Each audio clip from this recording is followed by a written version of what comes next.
Bueno, seguimos con buen tiempo en la isla de Lanzarote, en Canarias en general, pero es verdad que ya el jueves se anuncia, la EMET anuncia viento que con rachas superiores a los 70 kilómetros por hora. Buenas tardes, estamos en Café de Periodista y como siempre saludamos a todos los oyentes de Lanzarote Radio y también a todos aquellos que nos ven a través de internet. Valentín Aullané, buenas tardes, ¿cómo estamos? Buenas tardes, Jorge, muy bien. También está con nosotros Guillermo Uruñuela, buenas tardes, tardes, Jorge? Guillermo. Buenas tardes. Y también Carlos Insa, don Buenas Carlos, tardes. buenas tardes. Bueno, muchos temas de actualidad a nivel nacional, sobre todo, Valentín, está el caso ahora se iniciaba hoy el juicio precisamente en el Tribunal Supremo contra Ábalos, el señor Koldo y también el señor Aldama, el comisionista Aldama, por el caso precisamente de las comisiones de las mascarillas. Sí, bueno, venía oyendo algo de información a nivel nacional del inicio de este juicio hoy en el Supremo. Lo primero que se ha visto es las declaraciones por escrito que han hecho los presidentes tanto de Canarias, expresidente en este caso de Canarias, Ángel Víctor Torres, actual ministro del Gobierno Central, y que fuera también presidenta de la Comunidad de Baleares, Francina Armengol, que los dos por escrito y con textos similares en los que dicen que no tuvieron absolutamente nada que ver, dicen en el escrito, como testigos, sí, como testigos, que no tuvieron nada que ver en la compra del material sanitario durante el COVID y que fueron, pues, digamos, los servicios de salud de sus respectivas comunidades autónomas. Es decir, que más bien dan a entender que fueron utilizados en cualquier caso, Guillermo, por la trama, ¿no? Sí, bueno, hoy es el primer día de... Bueno, ustedes tienen seguramente más bagaje, pero de los juicios más mediáticamente más potentes de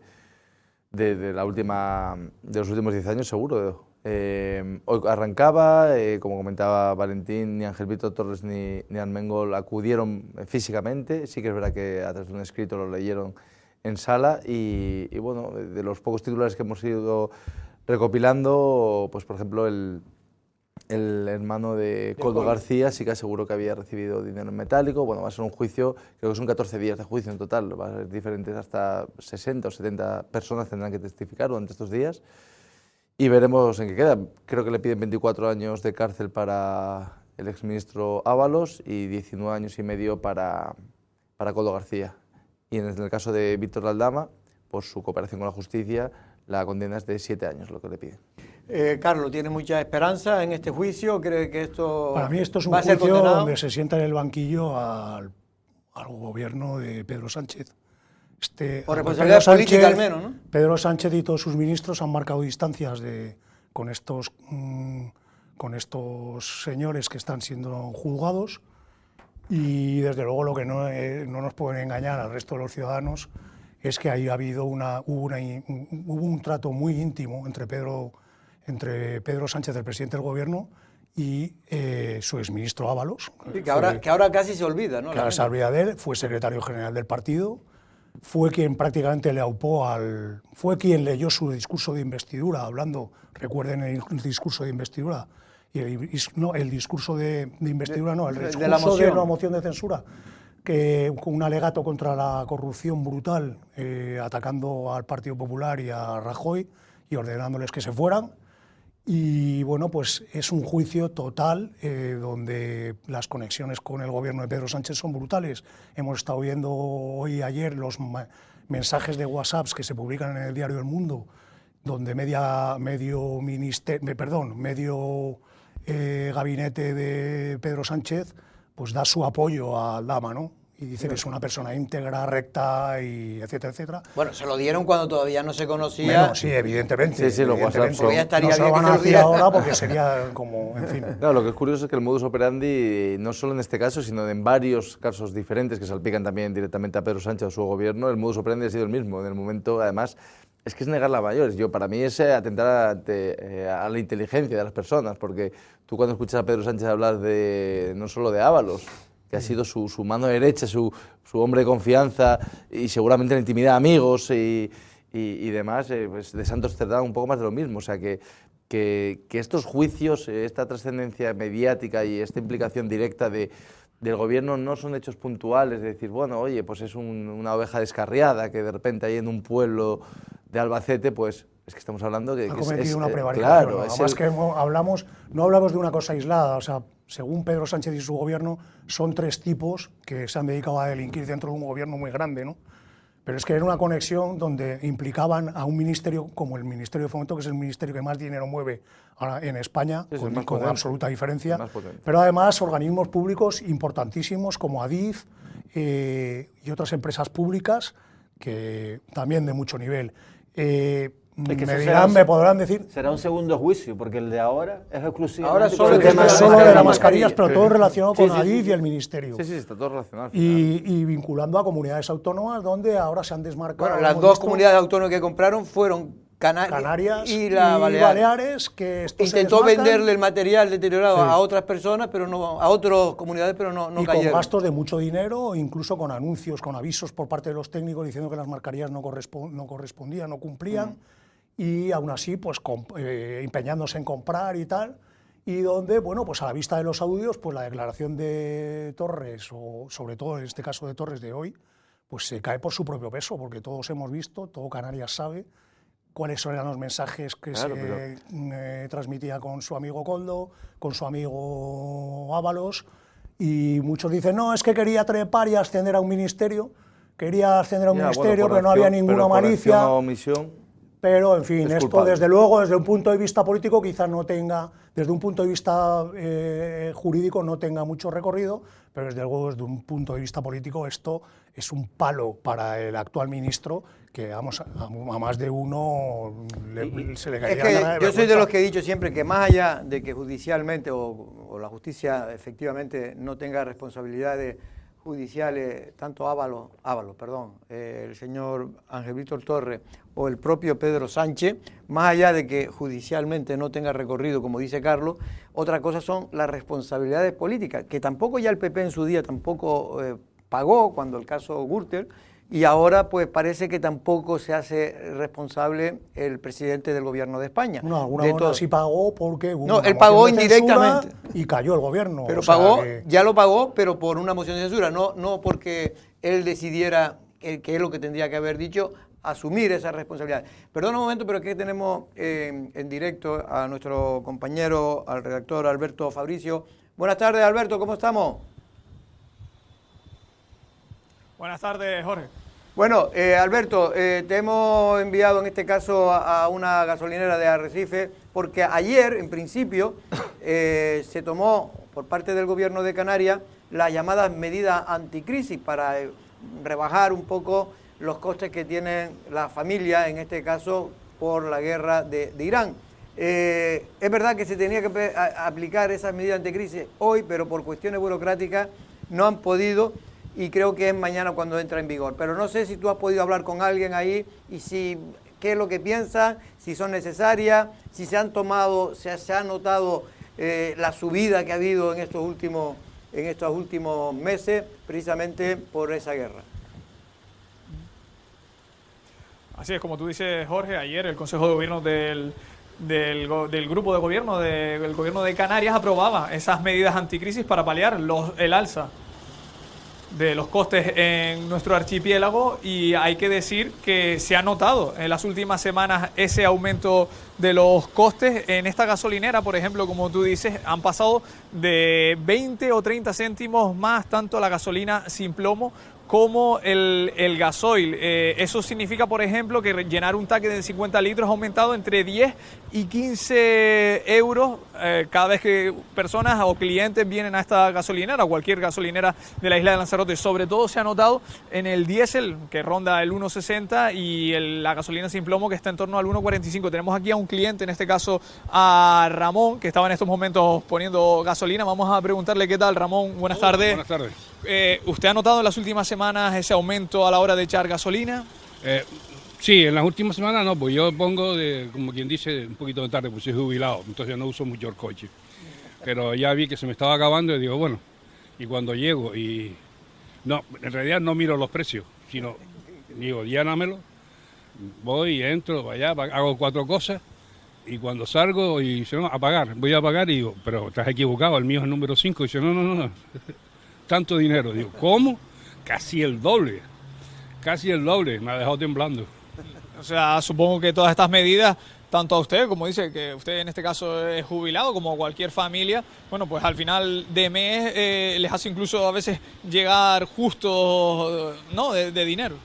Bueno, no solo con la gasolina llegamos justo, con la cesta de la compra. Si encima, como me he enterado, que el gobierno de Canarias baja o tiene una rebaja en café, sal y mantequilla, tampoco me beneficia mucho porque es lo que me ha quitado el médico, o sea que estamos en las mismas. No sé, si los jubilados o los mayores tienen un abono para la guagua o en la península para los trenes, cercanías y eso, ¿por qué a los jubilados que tenemos coches no nos hace un poquito de subvención? Es otra pregunta también.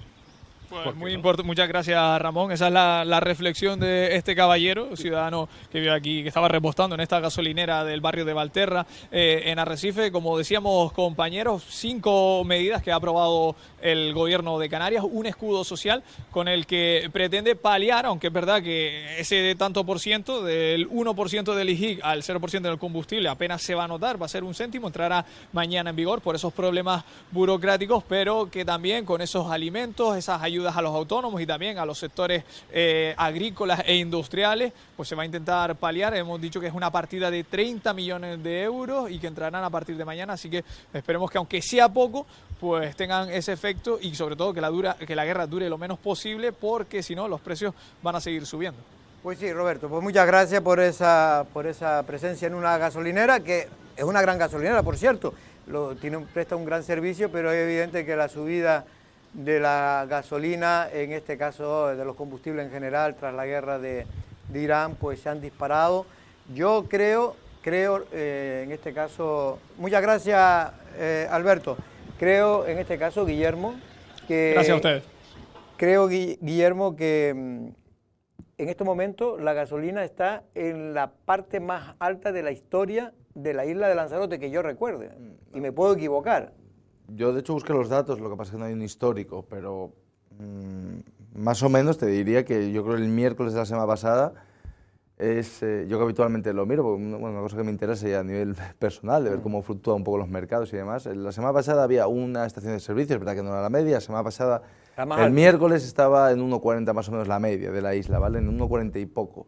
Pero es que hubo una gasolina que iba a 1,56, yo no recuerdo... El fin de Semana Santa, yo vi gasolinera de 1,54, 1,53, Es que esos precios los que tiene ahora mismo la península. No, es que yo estuve en Madrid. Madrid... porque la península sí que se han bajado casi 20 céntimos por litro. Yo estuve en Madrid y te digo que lo comenté esta mañana en la radio, hace 10 años había una diferencia ostensible entre Canarias y la península en cuanto a los carburantes. En Madrid este domingo me fijé en varias gasolineras y el litro de 95 estaba en torno a 1,60, 1,62, 1,64, 1,65 y es que en Lanzarote estamos en 1,40 y pico. Bueno, no sé si las medidas anticrisis, la verdad que han decepcionado un poco. Sí, a mí por lo menos me han decepcionado bastante porque de entrada que el gobierno central... Porque tú mucha mantequilla no comes. No, yo tengo un paquete de sal ahí de las Salinas Danubio, me dura un año. Si me quitan 10 céntimos en eso ya... Pues yo la semana pasada compré me equivoqué y lo compré la semana pasada, un kilo de sal de Danubio. No compré China, ¿no? Sal china. Y resulta que había una lista de productos, más de 50 productos, que eran los que se supone que iban a tener IGIC 0, pero es que la mitad de esos productos ya tenían IGIC 0. Y entonces los últimos que han añadido son la sal, la mantequilla y el café. Han tenido un debate impresionante con si bajaban las galletas o no, porque si eran productos de primera necesidad o no. Resulta que es un producto también considerado que es muy calórico, etcétera, etcétera. Y en eso se han pegado mucho tiempo. Pero es que los 15 millones que aporta el gobierno central, no, teniendo en cuenta que son 5.000 a nivel de toda España, si incluso divides proporcionalmente por comunidades autónomas o por población, nos tocaba, pero vamos, 10 veces más de los 15 millones. Y después las medidas también del gobierno de Canarias, aportar también esos 15 millones o dejar de ingresarlos a través del IGIC y de los productos de primera necesidad, yo creo que no va a tener un impacto, sobre todo la gasolina, que el impuesto que tiene es un 1% del IGIC. Vamos a oír, y ahora te doy paso, Carlos, a Alfonso Cabello, que es el viceconsejero de Comunicación del Gobierno de Canarias, explicando esas medidas que se han adoptado. El IGIC del combustible del 1% al 0%. El segundo es un incremento de la bonificación de la devolución del impuesto especial de combustibles al 99%. La excepción del IGIC, también llevarlo al 0%, a algunos productos alimenticios más de la cesta de la compra básica.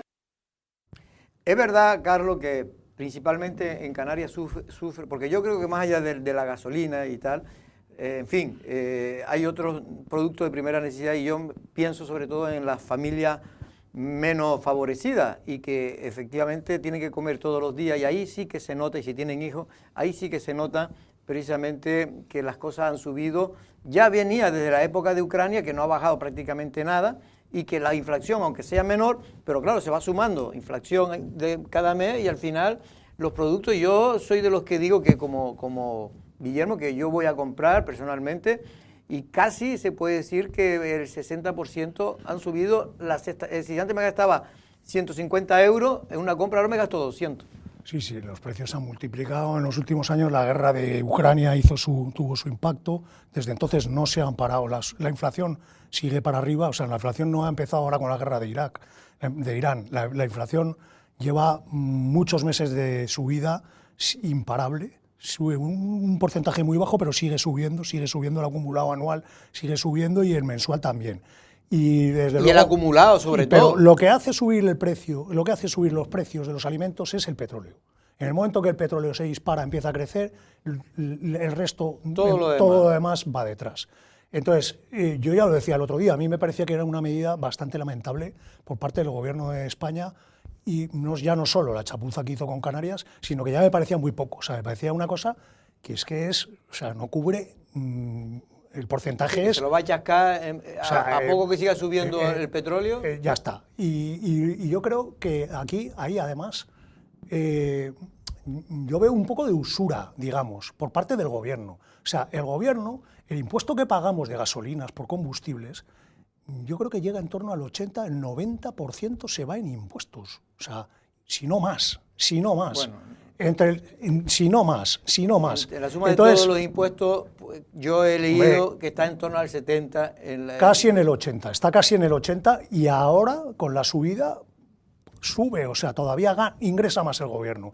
El Gobierno podía coger y meterle un hachazo al impuesto de los carburantes, directamente meterle un hachazo al impuesto de los carburantes. Que luego baje el IVA por los alimentos, estupendo. Que luego tome otra serie de medidas, estupendo. Pero lo primero que tendría que bajar es el impuesto de los carburantes de forma radical y ya. Y después ya esperaremos, porque además es que lleva récord de recaudación, o sea... Es como que quiere acaparar y acaparar y acaparar. Lleva récord de recaudación en impuestos. Lleva récord de recaudación con impuestos de gasolina. Y al final, pues el ciudadano va soportando la losa y el Gobierno se quita una cana, la echa ya al viento y parece como que ha tomado una gran decisión y la cosa sigue exactamente igual o peor. Venga, vamos a terminar con ese tema. Y digo que de hecho este tema, aunque parezca antagónico, aislado del anterior, es que tiene relación directa, porque yo creo que lo que más le cabe a la gente es que si tú pagas impuestos y luego tú ves unos servicios decentes y ves unas inversiones que dices tú, oye, mi dinero va a algún lado, pero yo, por ejemplo, cada día tengo más dudas de dónde va mi dinero. Cada vez recauda más el Estado. La eficiencia de la recaudación no es buena.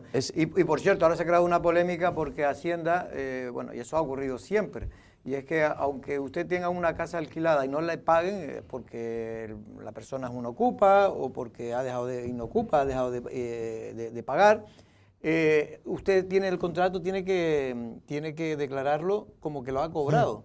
Luego, después, ¿verdad?, que tú puedes presentar un informe, un expediente para que te lo devuelvan, pero tienes que demostrar. Y todo esto es una burocracia que mucha gente incluso ni lo hace. Digo esto porque es una mala imagen que se da muchas veces de la recaudación, como decía Carlos, de esas ganas de recaudar que tiene.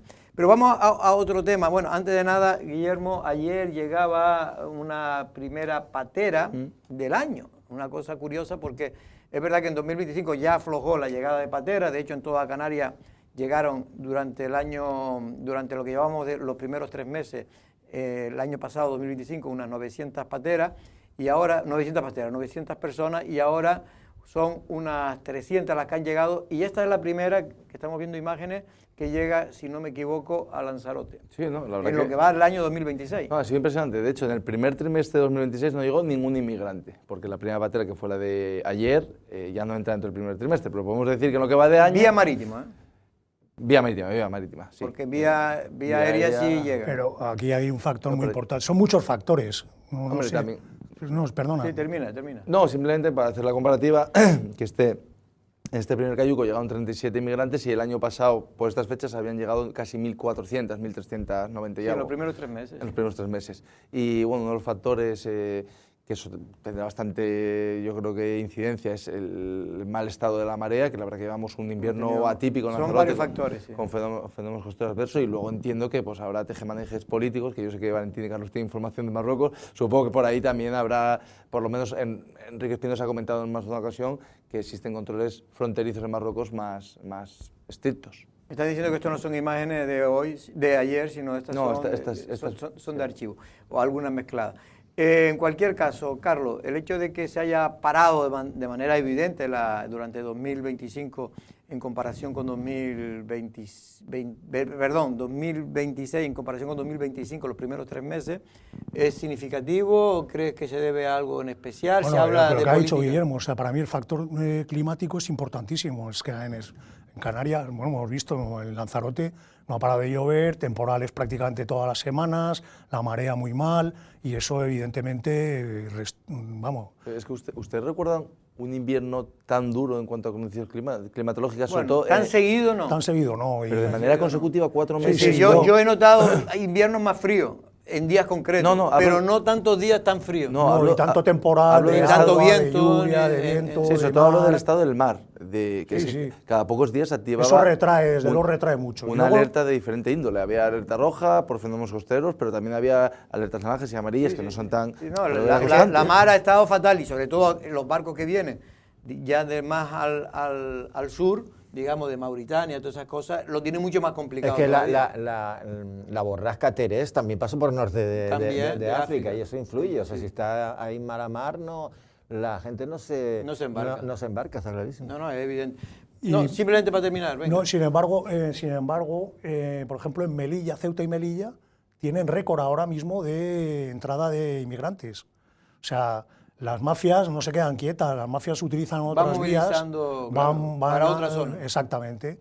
Y bueno, es cierto también que el gobierno, y esto hay que decirlo, el gobierno pues ha hecho gestiones con otros gobiernos, Mauritania, Marruecos, Senegal. Y la propia Unión Europea. Y la propia Unión Europea, pues, y bueno, pues todo es una mezcla, y al final ha hecho que, bueno, pues se haya reducido, y desde luego para los lanzaroteños, para Lanzarote, para Canarias en general, es un respiro. Pues sí, sobre todo para gestionar todos esos centros que estaban abarrotados y que poco a poco, porque no se sabe muy bien si están saliendo o no los menores de edad. como Bueno, estaba. hoy hay una noticia por cierto, sí. de que el centro de menores de Mácher va a cerrar, porque creo que son 13 niños los que quedan, y los van a distribuir entre Las Palmas y Tenerife, El con lo cual viernes. ese centro ya Ya deja de desaparece, estar, inicialmente sí. desaparecería. Momentáneamente. Porque recuerda que lo más que hemos tenido, o sea, el cupo que aceptaba de alguna forma Lanzarote por las plazas que tenía habilitadas era en torno a 20 y pocos, no más. Entonces siempre ha mantenido ese, y ahora debe haber menos porque van a cerrar el de. Sí, porque el de sobre Mácher. todo se han ido, y también es que muchos de ellos me Cumplen cuentan, 18 años, efectivamente, claro. pasan a ese limbo que se convierte para mí muy peligroso si no son gente que se han adaptado y han estudiado y se dedican después a otras cosas que no es lo mejor ni para la imagen de ellos ni para la imagen de sus compañeros que viven ya en Lanzarote. Y la verdad que creo que no hemos puesto suficiente valor. Parece que se nos ha olvidado, no es un poco como la pandemia. Cuando va pasando, pues parece que se te olvida. Pero la verdad que la gestión de la crisis migratoria, en cuanto, ya no en la parte económica, sino en la parte humana, creo que ha sido sensacional. Sobre todo y especialmente creo que por el trabajo de Marcia Acuña, que creo que desde el Cabildo de Lanzarote, dentro de sus competencias y desde su margen de maniobra, hizo muy bien, pues por ejemplo, encerrar al Albergue de la Santa, que era un foco de conflicto diario, y además estamos hablando de conflictos ya peligrosos, con peleas, con pedradas, con enfrentamientos con gente del pueblo, y lo de buscar espacios habitacionales más reducidos para que los niños estuviesen mejor, más atendidos y más controlados también, por otro lado.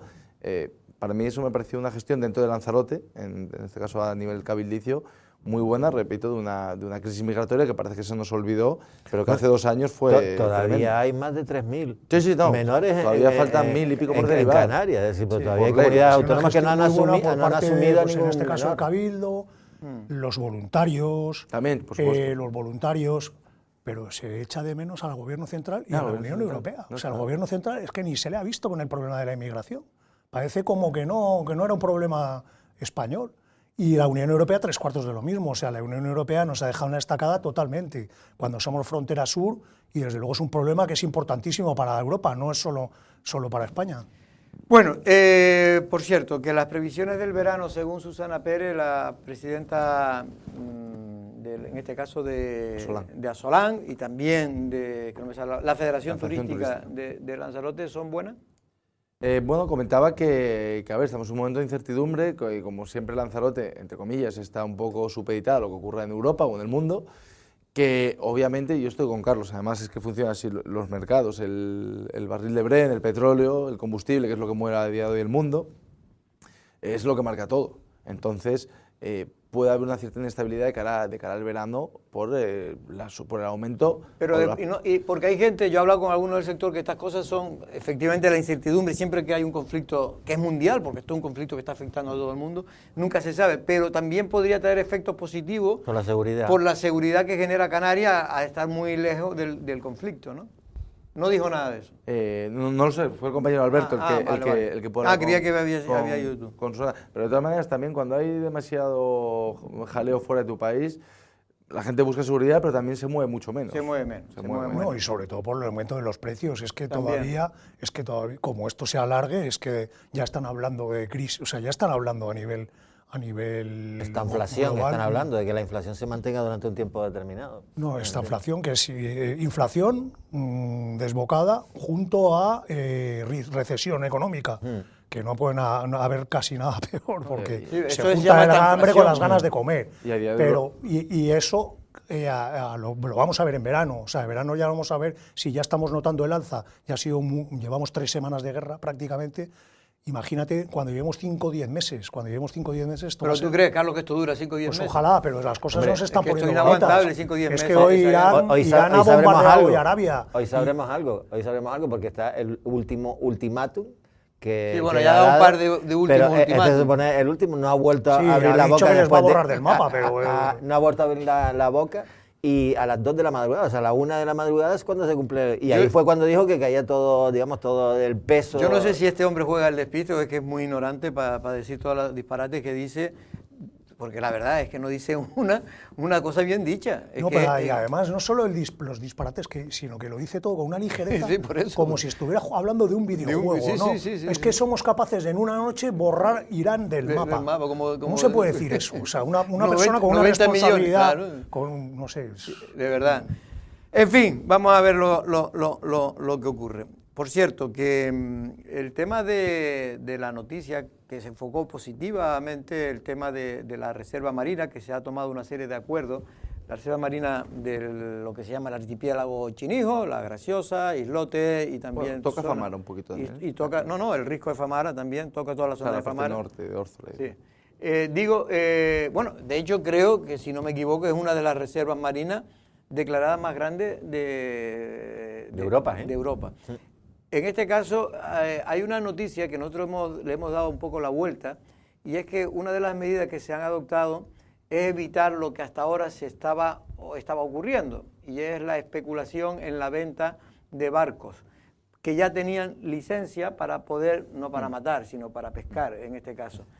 Sí, a ver, la reserva. La verdad, sí, ayer hablamos con Samuel Martín, que es consejero de Pesca, y hablaba del acuerdo, ¿no? Que básicamente, para que la gente entienda, yo creo que democratiza un poco la pesca en La Graciosa, que está un poco acotada a una serie de barcos, y ahora también de otras cofradías de manera controlada y semanal van cambiando. O sea, hay 10 embarcaciones, vamos a decir, que todas las semanas pueden acceder también si quisiesen. De fuera de La Graciosa, sí, y de Órzola. Hay 4 cofradías, San Ginés, Playa Blanca y La Tiñosa y La Santa.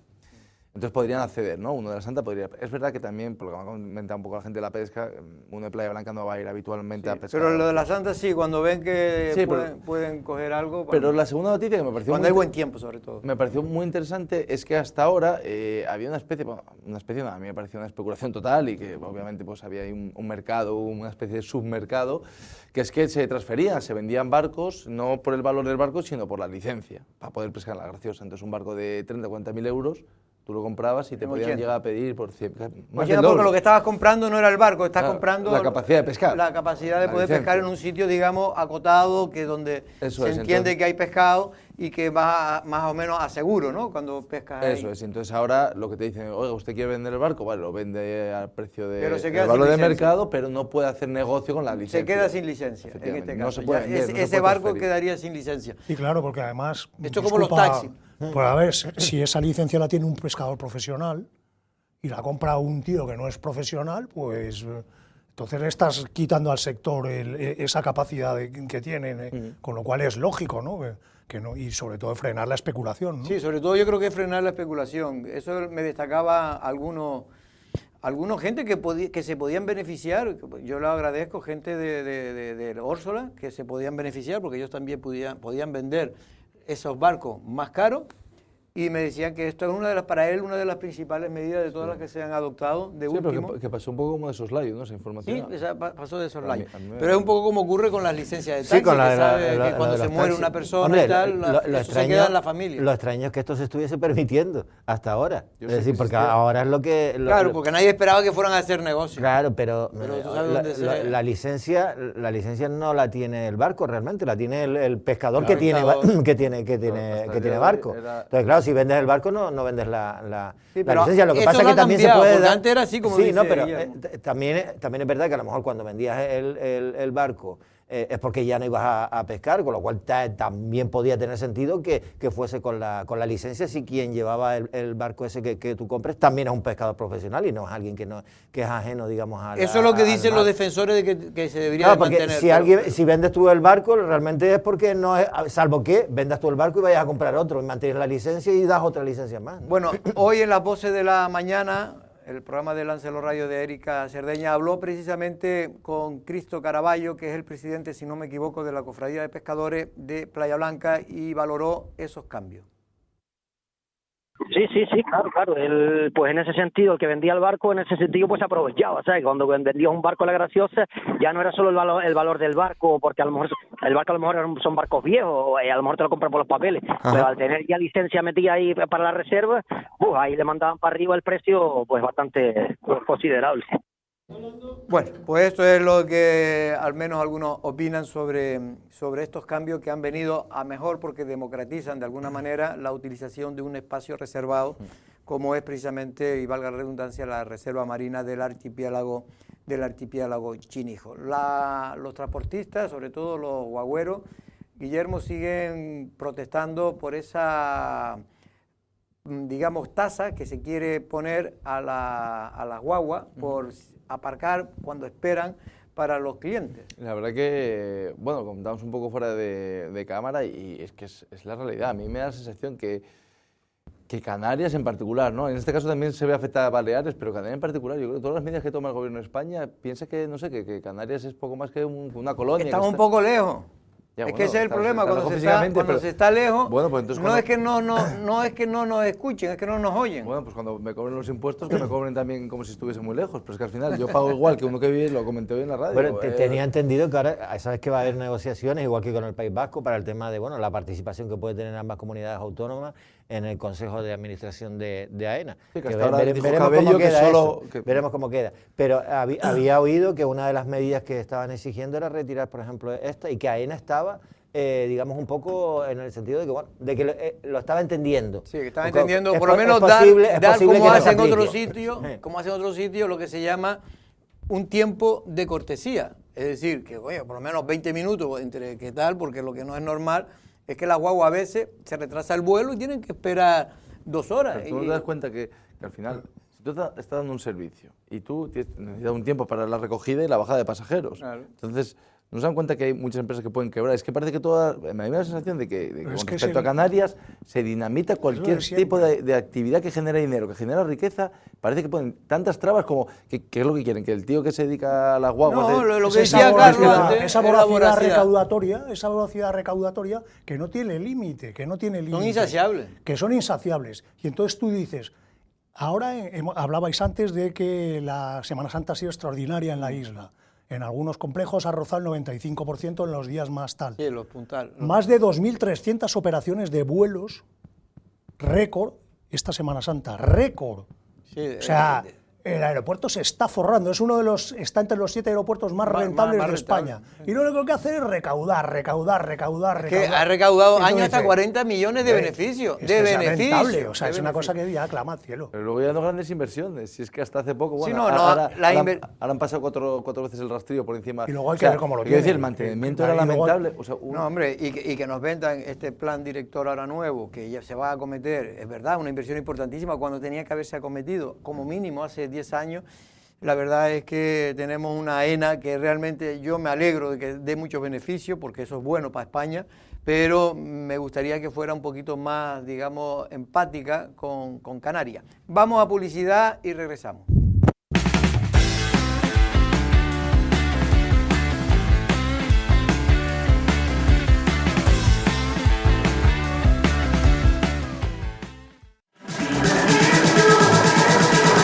¿Todavía no has visitado Omoda Yaeco? El futuro de la conducción eficiente ya está en Lanzarote. Disfruta del Omoda 5 y Yaeco 5 en sus versiones híbridas.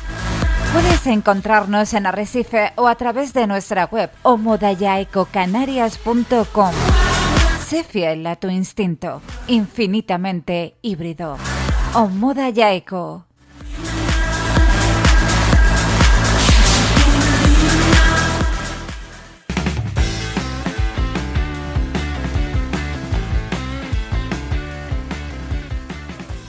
Bueno, para ahora vamos a hablar unos minutos de sanidad, sobre todo de sanidad pública en la isla de Lanzarote con en este caso, el director del área de salud de Lanzarote, don Erasmo García, que si no me equivoco ya lo repite en el cargo. Buenas tardes, don Erasmo. ¿Cómo Hola, estamos? muy buenas tardes. Muy bien. Repite, ¿no? ¿Una o dos veces? No, es la tercera, en la tercera ocasión. Es la sí, tercera. efectivamente. Es decir, que usted se ha enamorado de ese cargo. Bueno, a mí me gusta siempre intentar aportar dentro de lo que puedo, pues para el bien de la sanidad, y bueno, han considerado que yo en este momento podría ser útil para esta situación y me lo han ofrecido. Y Lo digo de broma porque había un profesor que le dio a usted y a mí cuando nosotros estudiábamos juntos, que cuando una persona repetía 5 veces el mismo curso, dice, está usted enamorado de ese curso, y no salía.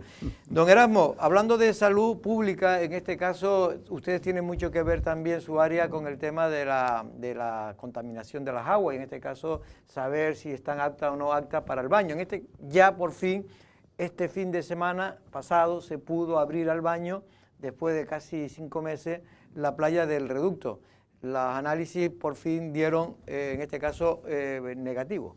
Sí, efectivamente, dentro del área de salud, como estábamos hablando fuera de Sí. antena, está la parte asistencial, digamos que es lo que es atención especializada y atención primaria, y eso está todo en la gerencia, que bueno, que todo el mundo sabe que don Pablo Guía es gerente y todo su equipo, y afortunadamente tenemos muy buena sintonía y hacemos un tándem que yo creo que remamos por el mismo lado.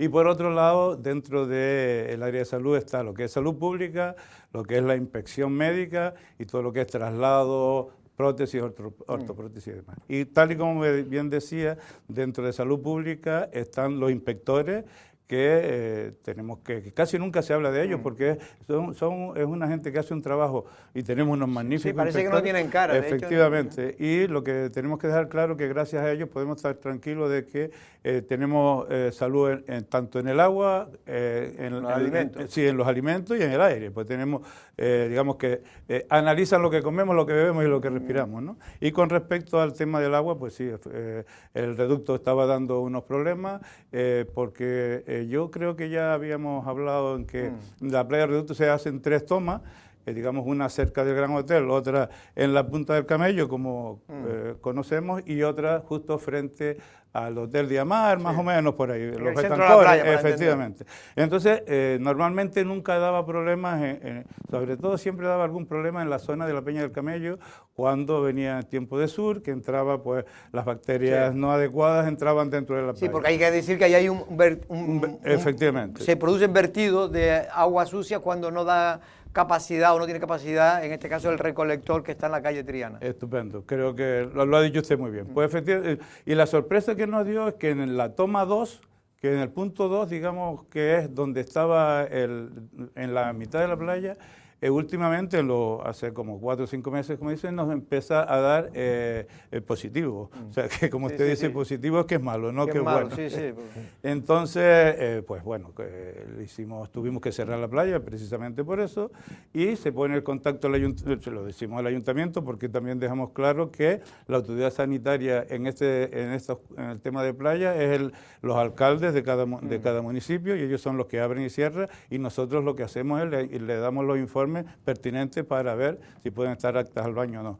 Pues en este caso dio no acto, y se pone el contacto con el consorcio insular, y también tenemos que decir que han hecho un trabajo excelente, tenemos que reconocer aquí y ayer agradecer. Teníamos a Domingo, pues Domingo Ceja, y él comentaba que tuvieron en el fondo suerte porque se encontraron, creen ellos, en el 99,99% lo que ellos creen que podía ser el problema, que era un colector que por lo visto tenía problemas. Sí, efectivamente. Entonces, después de todas las analíticas que estamos haciendo, le estábamos haciendo un seguimiento semanal porque nos estaba dando un problema importante en esa zona, y da la casualidad de que en las últimas tomas de muestras que se dieron, ese punto no daba, con lo cual pues nos quedamos relativamente satisfechos en el sentido de, bueno, eso se pudo atajar, pero tenemos que hacer otra muestra más. Y da la casualidad que hace 2 semanas se daba la toma de muestra de la punta del camello, que fue la que daba positivo. Entonces, en base a eso, por prudencia, tuvimos que dejarlo. Ya el miércoles pasado, antes de Semana Santa, ya todos los resultados estaban actos, y el mismo miércoles, pues, afortunadamente se pudo abrir al público. Decía la concejala de playas que desde enero realmente de este año, según dijo en declaraciones aquí en la radio, ya estaban dando valores negativos, como que que estaba bien. Lo único es la punta del camello, y lo de la punta del camello tenía, digamos, la misma causa de No, es que precisamente por eso, porque estaba dando, digamos que, como bien decía, acto para el baño, pero no estaba la obra terminada, sino que estaban bombeando con una bomba manual. Entonces nosotros, las medidas que teníamos que decirle era que tenían que condenar ese colector, pero no estaba totalmente condenado. Había un problema técnico que ya yo me puse en contacto varias veces con Domingo, y él me dijo que bueno, que efectivamente después hay un problema con Endesa, además, bueno, o sea que sí daba acto, pero no estaba totalmente terminada la obra. Sí, pero bueno, ya al final se ha resuelto. Afortunadamente eso es lo más importante. Y esa bomba de allí que dice usted, ya gracias a que se dio, digamos, el enganche eléctrico, se puede poner en marcha, y por lo tanto, en principio debería de funcionar bien. Yo lo he llamado sobre todo por otro tema relacionado, porque se ha politizado mucho el tema del traslado futuro del hospital insular, en este caso de los pacientes del hospital insular y todo el personal, hacia el edificio que existe anexo, nuevo edificio todavía, que es lo que le iba a preguntar, si ya está entregado ese edificio, en este caso, a Sanidad. Pues todavía no está recepcionado totalmente. Hemos tenido que hacer, digamos, una toma administrativa porque necesitamos ese edificio. Ya creo que en algún momento hemos hecho alguna declaración al respecto. Y claro, mientras ese edificio no está terminado, que falta poco, pues con esto de las obras es un poco complicado dar fechas, pero vamos a decir después de verano ya estarán las obras terminadas. Pero entonces, están acometiéndose obras. Se están poniendo al día todas las instalaciones, y falta un tema técnico que ya se va a contratar para que el ingeniero y el arquitecto certifiquen que la obra está en condiciones determinadas, porque como usted sabe, esa obra, bueno, no vamos a hablar de ella, pero que nos llegó un paquetito de una manera... Nació como nació, ¿no? Exactamente. Entonces, bueno, a mí lo que yo siempre soy... Pero eso fue en la anterior etapa. Efectivamente, sí, en el antiguo etapa, en el Pacto de las Flores, que fue cuando se hicieron esos 3 edificios de enfermedades emergentes, y fue de aquella manera. Yo, de todas maneras, lo que ha pasado... En las otras islas, por curiosidad, usted sabrá, ¿funciona? Sí, en las otras 2 islas sí está funcionando. El problema fue aquí. Eso para que sepan por qué, porque ya nosotros lo denunciamos en su día, antes de que se construyera, que ya partía con irregularidad de esa contratación, que después esos polvos han traído estos lodos. Vale, pues como bien decía, yo creo que, como se dice, se ha politizado el desplazamiento del Hospital Insular, porque cuando nosotros hemos llegado y hemos visto los informes, que yo creo que ya nadie duda que tienen que trasladar a nuestros pacientes a unos sitios diferentes al que está, porque el Hospital Insular, con los informes técnicos que tenemos, pues digamos que estructuralmente no está en las mejores condiciones y las camas no reúnen, las habitaciones no reúnen todas las condiciones óptimas como actualmente se tiene que tener, eso todo el mundo lo sabe, y nosotros estamos para darle la mejor asistencia a todos nuestros pacientes. Y seguridad también. Y entonces, y no solo a los pacientes, sino a nuestros compañeros también. Y quiero trasladarle a la población que afortunadamente donde van a estar nuestros pacientes tienen mejores condiciones y está el edificio adaptado a la sanidad actual, que es lo que hay. Claro. Yo lo que he hecho, Jorge... Y encima pegado al hospital. Perdóneme, es que mientras unos iban diciendo que he oído barbaridades, como que se iba a hacer un centro comercial, que se iba a hacer no sé qué, con pancartas. Mientras ellos estaban en eso, yo lo que he estado haciendo, y el equipo directivo, hemos estado trabajando con el personal desde dentro para organizar el traslado. Y llevamos como 3 semanas y me faltan como 2 o 3 días más. Yo lo que he hecho es decirle al personal, no le digo nada, sino enseñarles dónde van a ir para que ellos solo puedan ver sin ningún tipo y valorar y afortunadamente usted verá que la gente se quedó totalmente agradecida, y no solo la gente, sino la oposición también la llevé, o sea y la oposición se quedó también convencida. Bueno, la oposición usted sabe de que cara a usted le dijo que sí, que estaba hombre, muy bien. que desde luego no tiene nada que ver las infraestructuras actuales con lo que tiene allí, pero bueno, yo entiendo. Pero que después tuvieron que hacer el juego político. Sí, bueno, pero bueno, eso es para mí es un poco lamentable, pero sabiendo, vamos, ya le digo sobre todo porque no se puede jugar con nuestros mayores de esa manera, no se puede jugar con un problema grave que todo el mundo sabe que allí no se puede estar, que hay que sacarlo lo antes posible, y de hecho se está tardando mucho en salir. Y era la pregunta, y ya dejo a mis compañeros, sí, bueno, ¿cuándo se esperaba salir? También me gustaría, Jorge, dejar claro que, sobre todo a los empleados, a los compañeros, que no se va a perder absolutamente ningún puesto de trabajo, que la geriatría, el modelo de geriatría se va a llevar exactamente igual que como está, sí, que a los pacientes los van a atender las mismas personas que lo están atendiendo, y como usted dice, lo único que tienen mejores condiciones, y además al lado del Hospital Molina Rosa, un hospital universitario que reúne unas condiciones excelentes para ellos, sí, y tampoco se va a perder la docencia, que es otra de las cuestiones que decía, no se va a perder absolutamente nada. Es decir, el servicio va a seguir siendo el mismo. Efectivamente, en todo caso mejor. Por las instalaciones. Claro. Carlos. Entonces esto es inminente, ¿no? Esto ya dice que ya de aquí a un par de semanas ya está. No, un par de semanas no, un par de meses he dicho, porque es que necesitas que, bueno, pues ya le digo, ojalá pudiera, nosotros estamos, digamos que cada día... eso será, pues yo digo, después de verano. Después de verano. Efectivamente. Bueno, pero entonces esto es una cuestión, digamos, transitoria, y un poco a expensas de ese plan rector que están ustedes elaborando, donde te dirá dónde debe ir el Hospital Insular, qué obras se tienen que acometer, si sirve el edificio, si no sirve. Lo mismo que con los centros de salud de Playa Honda, el propio Hospital General o Molina Rosa, porque es una proyección a 30 años. ¿Para cuándo se espera ese plan director? Porque digamos que es el último...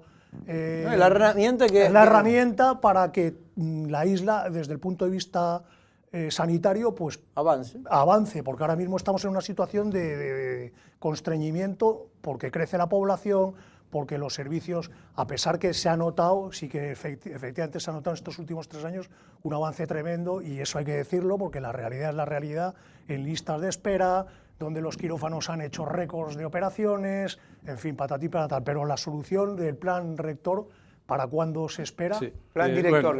El plan director de infraestructura sanitaria, que es como se llama efectivamente, el plan director estará antes del traslado de los pacientes, porque ¿seguro? Sí, seguro. El plan director bastante. Y como usted bien ha dicho, porque y ha dicho cuestiones muy importantes, porque la gente no se plantea, imagínese, que tengamos que poner el Molina Rosa, llevarlo a otro sitio, porque igual lo tenemos que llevar porque se ha quedado obsoleto, se ha quedado pequeño, más que obsoleto, pequeño. O un centro de salud pequeño que se tiene que trasladar a otro sitio. No pasa absolutamente nada, porque es lo normal.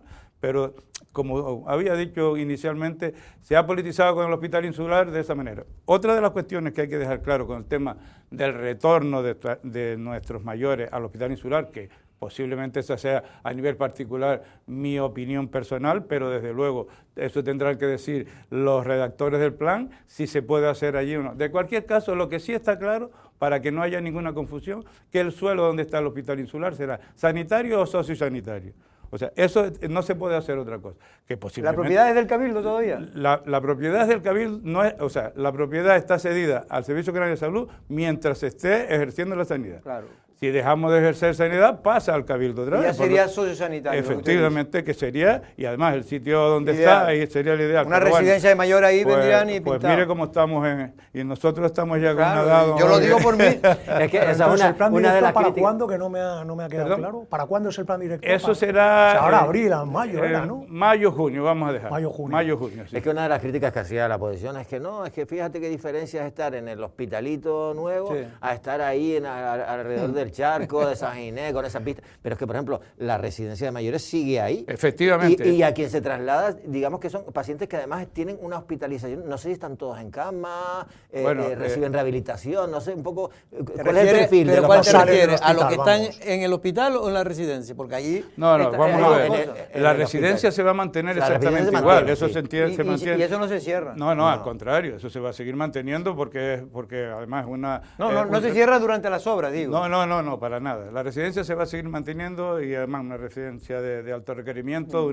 es un ejemplo en toda Canarias también, pero como usted bien ha dicho, es que la geriatría, aparte, la geriatría es un servicio más dentro de la atención especializada. Nosotros tenemos 28 especialidades y una de ellas es geriatría, que es muy importante como todas las demás. Entonces, también hay que dejar claro, y siempre he dicho, que en este caso, porque sepan que el hospitalito iba a ser la ampliación del Hospital María Rosa, porque no teníamos otra manera donde poder ampliarnos. Claro. Y hemos tenido, el doctor Eguía ha tenido que hacer una reunión y un esfuerzo tremendo para hablar con los demás jefes de servicio diciéndoles, nos ha surgido este problema, tenemos que darle cabida a la geriatría de la isla y el 50% de ese hospital se tiene que dejar para ello. Y hemos tenido que hacer un esfuerzo tremendo y tengo que agradecer el que la gente lo haya podido entender, pero que dice, bueno, es que todos los servicios quieren ampliarse y lo necesitan hacer, ¿no?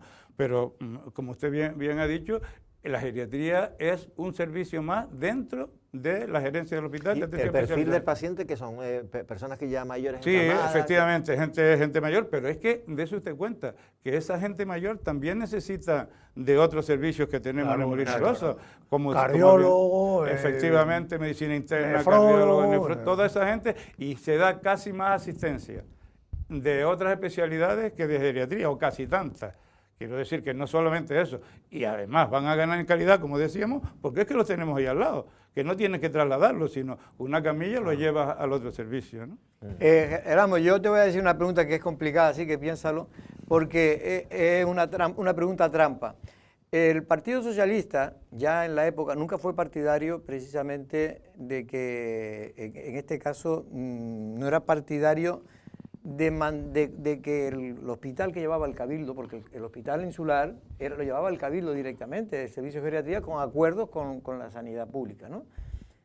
Nunca era partidario, de hecho hubo un consejero, que no me acuerdo ahora cómo se llama, el consejero del PSOE cuando gobernaba con Morera, Jesús Morera, que dijo que no iba a hacerse cargo el Servicio Canario de Salud de lo que es el hospital insular, de la geriatría, porque era una cuestión anómala para ellos, porque eso no existía en el resto de las islas. ¿Eso es así? Es así, además las declaraciones tan claras, que dice, yo lo no me voy a, creo que textualmente decía, no me voy a echar en la boca una papa que no me pueda comer o algo así.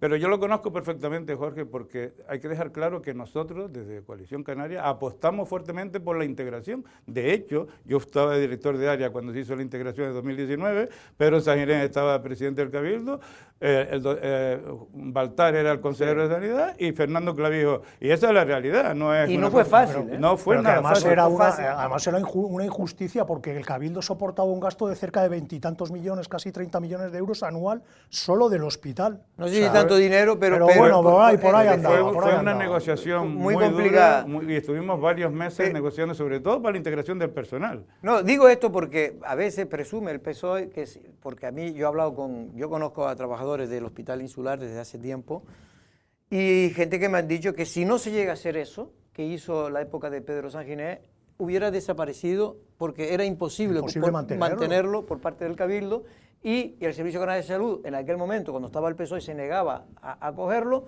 y si no llega a ser por la presión de Lanzarote, en este caso también del presidente Pedro Sanginés, que se convenció al señor Baltar, que no fue fácil, porque yo me acuerdo de seguir esas conversaciones y no era fácil, porque era una anomalía dentro del Servicio Canario de Salud, el propio Hospital Insular, porque no existía ningún otro sitio como tal, un servicio de geriatría separado del Servicio General de... Y que sufragaba el Cabildo. Y que sufragaba el Cabildo en parte, una parte pagaba también la sanidad.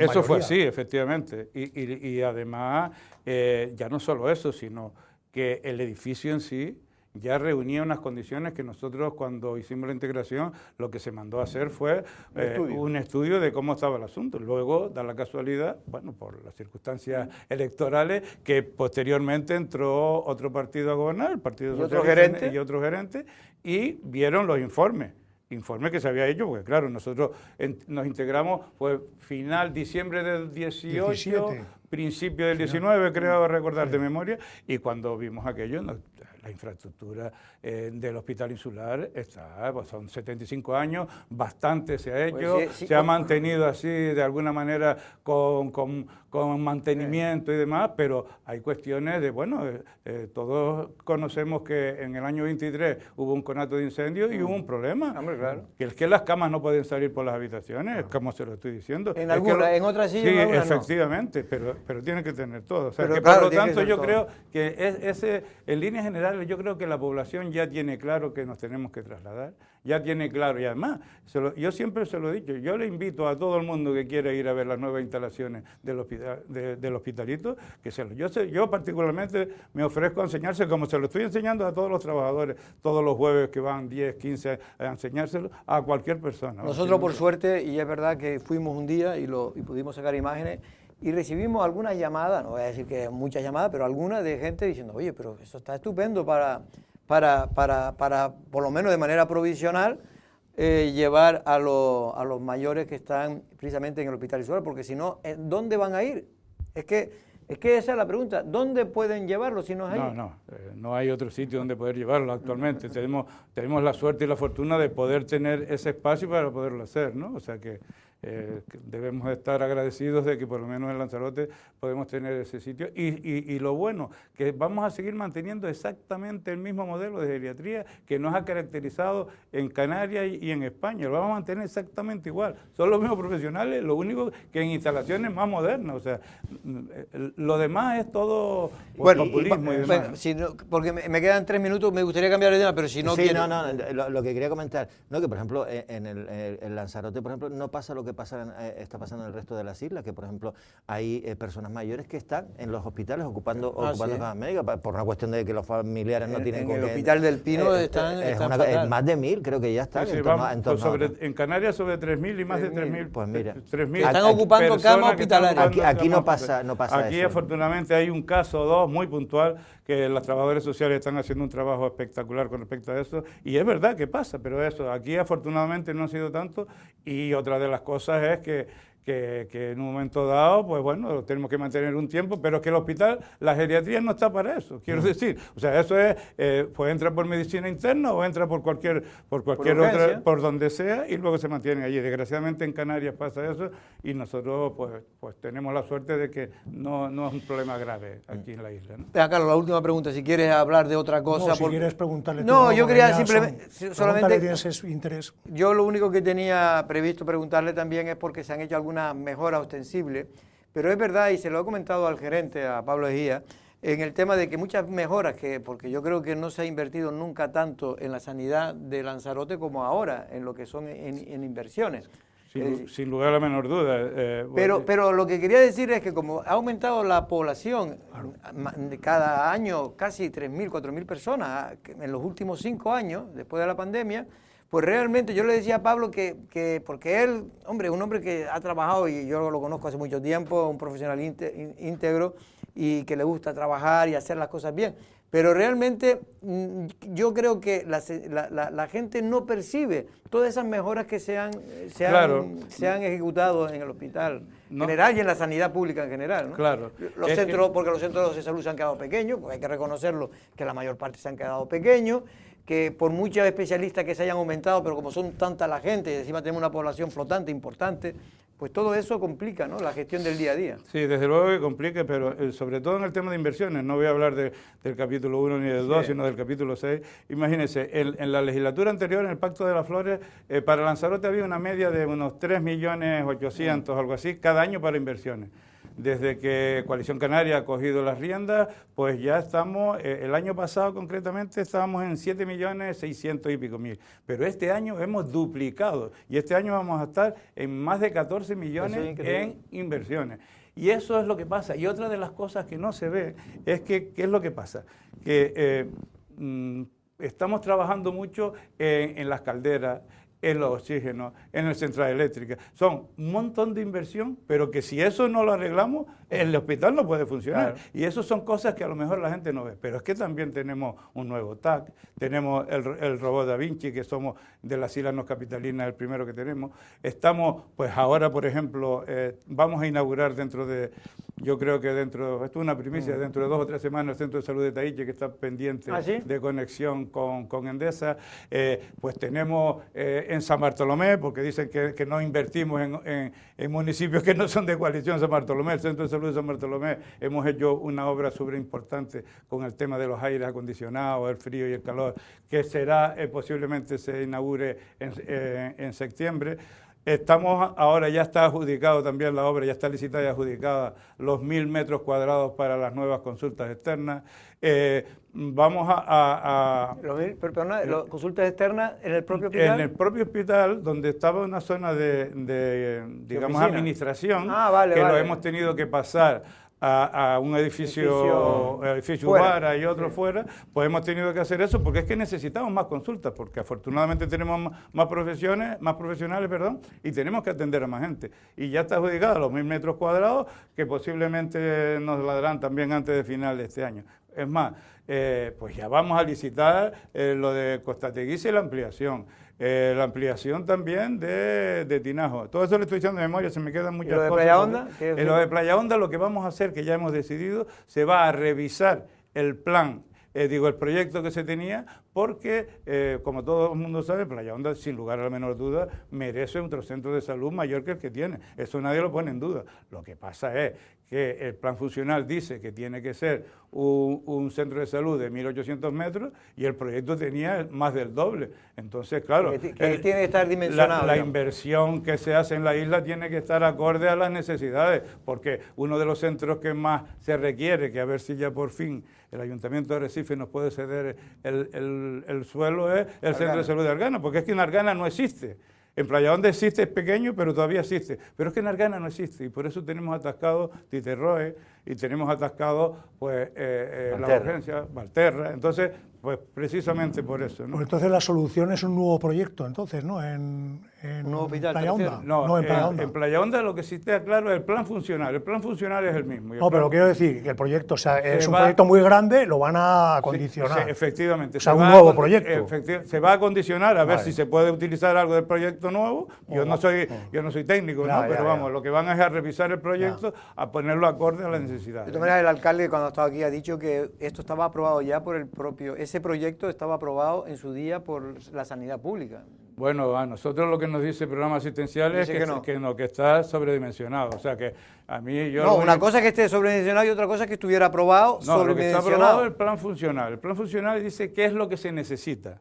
Vale. ¿Qué es lo que se necesita ahí? Entonces, pues, y lo hemos visto, lo hemos estudiado, pero desde luego que le damos prioridad también a estudiar el Centro de Salud de Playa Honda y ojalá se pueda licitar en este año o en esta legislatura, ¿no? Pues don Erasmo García de León, muchas gracias. Continúe usted trabajando en uno de los temas quizás más importantes para la mayoría de las personas y sobre todo las personas que se están haciendo cada vez mayor, don Erasmo.